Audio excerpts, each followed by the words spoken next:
Salam uşaqlar, bugün sizlərlə birlikdə Gürcüstan Nara bloka baxacaq.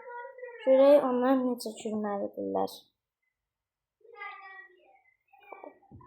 İlk buna baxacaq.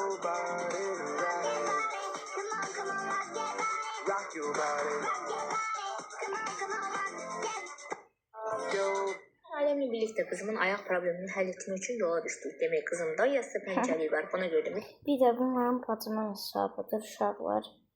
Gözləyin. Baxın, bu mənim bacımın hesabıdır. Bu necə qaçmaz onu bilmirəm.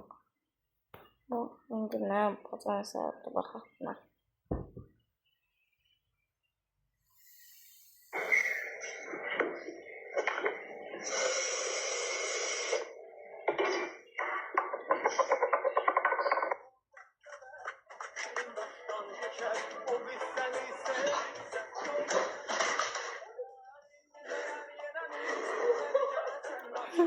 Salça girdi adam. Neyse, sağ olun.